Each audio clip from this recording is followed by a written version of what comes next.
Olá, bom dia. Me chamo Henrique, sou pedagogo e tenho usado essa inteligência artificial, o Notebook LM, e eu gerei um resumo de áudio e um resumo de vídeo que estão disponíveis no YouTube com esse nome: Facilitação de Grupos como Regulação Neurobiológica, uma revisão crítica das práticas circulares. E hoje nós vamos fazer um quiz, né? É a primeira vez que eu faço,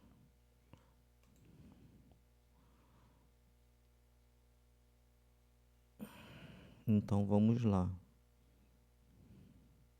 Deixa eu dar um.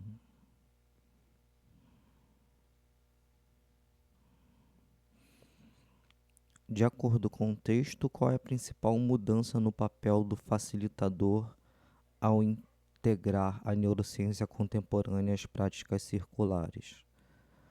O facilitador assume uma postura hierárquica para garantir que as regras de convivência sejam seguidas? Não. O papel do facilitador é focar exclusivamente na interpretação psicológica dos sentimentos individuais? Não. Não há interpretação de forma alguma de sentimentos. Os sentimentos são construções, dependendo de memória, estado interno e contexto. O facilitador deixa de ser um mediador neutro para se tornar um regulador de estados neurobiológicos coletivos. Será essa? D. O facilitador deve agir como observador passivo, permitindo que o grupo se auto-organize sem intervenção. Não. O facilitador deve agir como observador ativo, permitindo que o grupo corregulando o grupo sempre, a todo momento. Então eu acho que é C. Estava certo, isso mesmo. O artigo propõe que a facilitação atue diretamente na modulação das condições que influenciam o sistema nervoso dos participantes, indo além da neutralidade tradicional. Próxima. 2. Como a teoria das emoções construídas da Lisa Feldman Barré desafia a visão clássica das emoções. Ela afirma que as emoções não são reações automáticas ou universais, mas construções do cérebro baseadas em contexto e experiências passadas. Certo. Ela define emoções como entidades espirituais que residem em um núcleo essencial de bondade. Não, esse núcleo essencial de bondade é a questão lá do Rousseau, né, que está ultrapassada. Ela propõe que o cérebro reage passivamente aos estímulos do mundo externo para gerar sentimentos. Não. O cérebro é preditivo, ele está a todo momento criando previsões do mundo e, e os sentimentos são construções. Ela sustenta que as emoções são puramente biológicas e independentes do contexto cultural do indivíduo. Não. O contexto cultural do indivíduo cria emoções, junto com memória, traumas e contexto, né, de segurança, de ameaça. Então eu acho que é a A. Isso mesmo, essa perspectiva rompe com a ideia de que as emoções são circuitos biológicos fixos e iguais para todos os seres humanos. Vamos seguir. No paradigma do cérebro preditivo, como a segurança é redefinida em contextos grupais. Como a eliminação de qualquer estrutura ou regra como a eliminação de qualquer estrutura ou regra para permitir a espontaneidade absoluta. Bem, não, é preciso ter uma estrutura para ter previsibilidade e segurança.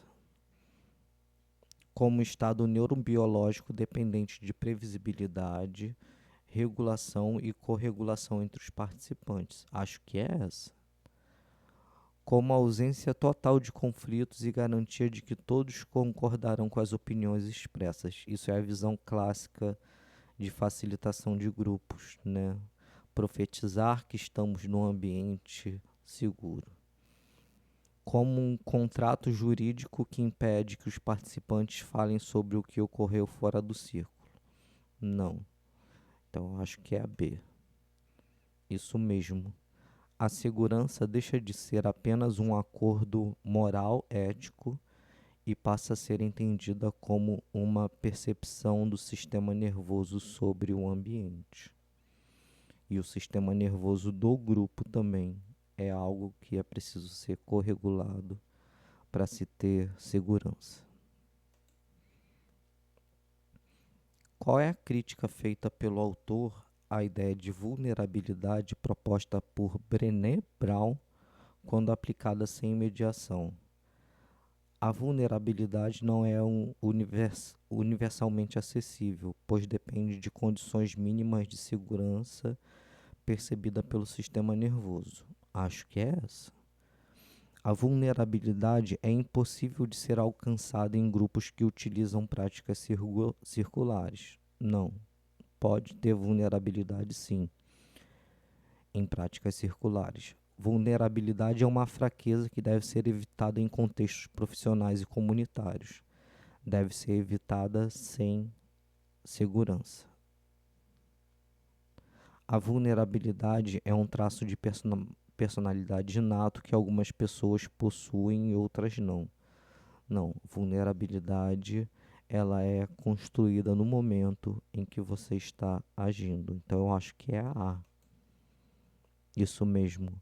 Sem regulação adequada, a exposição emocional pode gerar retraimento ou sobrecarga em vez de conexão. Próxima. Como o poder na facilitação é transformado de acordo com a proposta de regulação do campo? O poder é substituído por uma neutralidade absoluta onde nenhuma intervenção é feita. Não.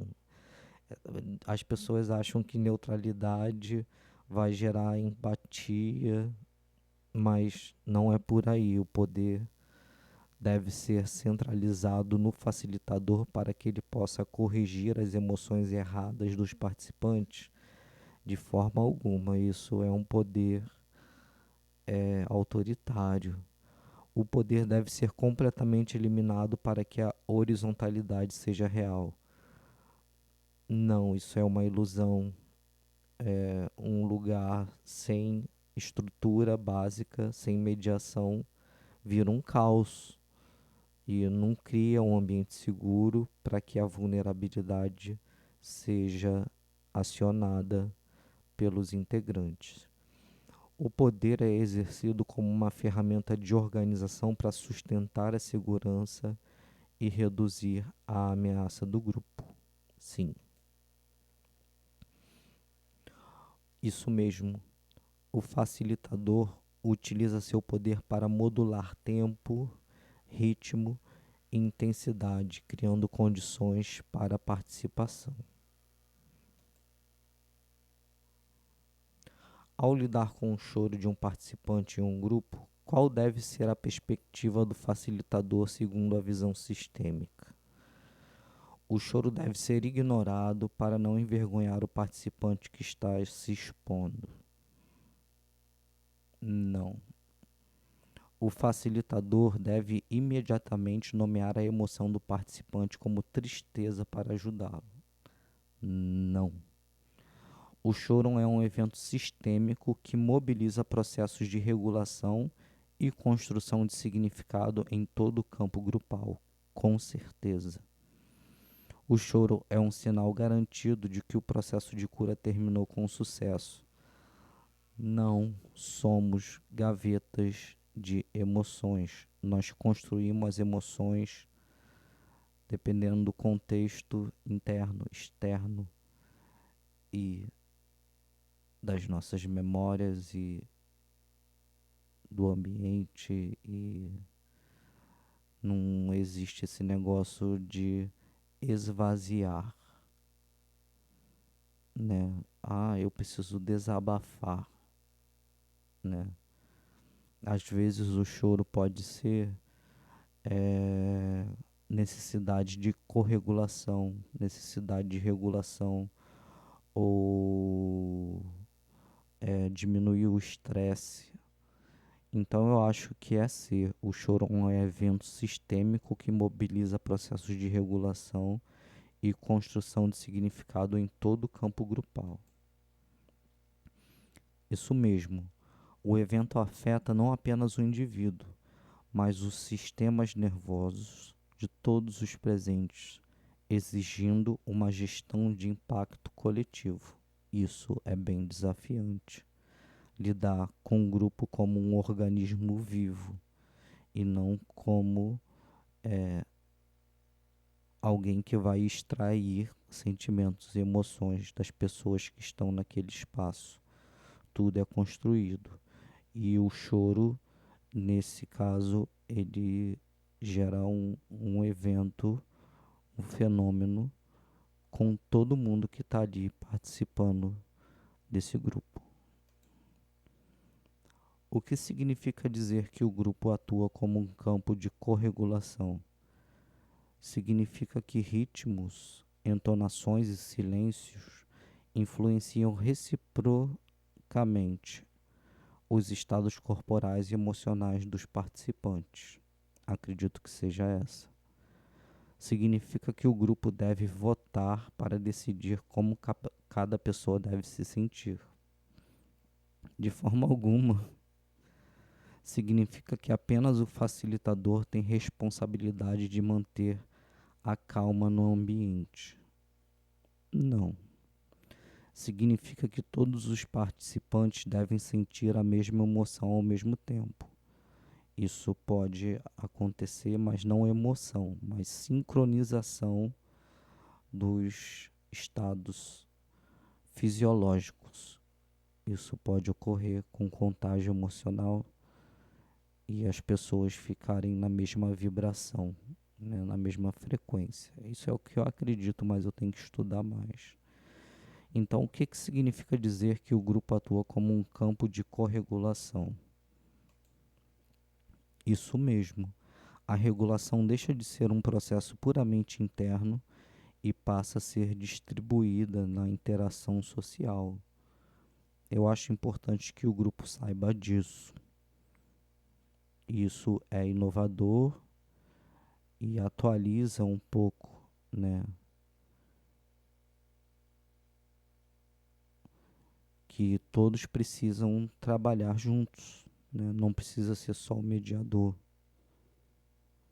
E que a regulação depende de todos. Eu vou tentar decorar isso na minha próxima facilitação. A definição final de facilitação proposta no texto é: regular sistemas nervosos em interação, por meio da organização do tempo, do espaço, da linguagem, do poder. O que essa definição prioriza? Aplicação rigorosa de um manual de técnicas circulares fixas? Não. Transmissão de conhecimentos teóricos sobre neurociência para os participantes? Não, apesar de que eu desejaria muito. O controle do comportamento dos participantes para evitar a expressão de raiva? Não, não é autoritarismo. A criação de condições para a co-construção de experiências emocionais e sentidos compartilhados. Sim, isso é novo e é revisado pela neurociência. Isso mesmo, A ênfase está em intervir na arquitetura da experiência para que o encontro humano seja possível e produtivo. Vamos para a penúltima. Qual é o impacto de assimetrias sociais, raça, gênero, classe, na vulnerabilidade dentro de um grupo? Elas não interferem na neurobiologia, que é igual para todos os seres humanos. Não, não é isso que as assimetrias sociais evocam num grupo. Elas são anuladas automaticamente pela estrutura circular do círculo restaurativo. Não. Elas devem ser resolvidas individualmente por cada participante antes de entrar no grupo. Não.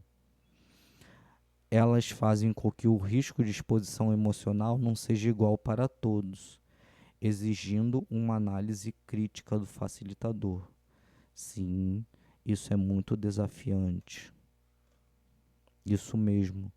O texto destaca que grupos vulnerabilizados socialmente podem perceber a exposição como uma ameaça real e não apenas emocional.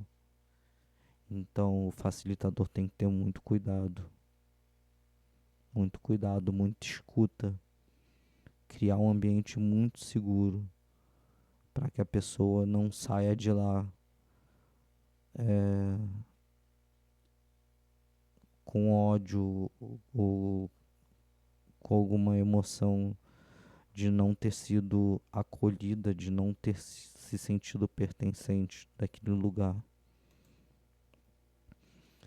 Porque a previsibilidade é considerada um fator central na regulação neurobiológica de um grupo. Porque ela reduz a incerteza do cérebro preditivo, diminuindo a ativação de sistemas de ameaça, certo?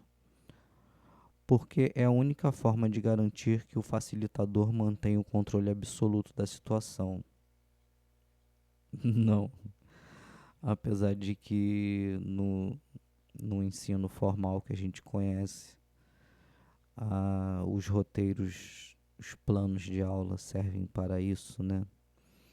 Porque o cérebro humano é incapaz de lidar com qualquer tipo de novidade ou surpresa. Não, o problema da novidade e da surpresa é que ela vai gerar insegurança.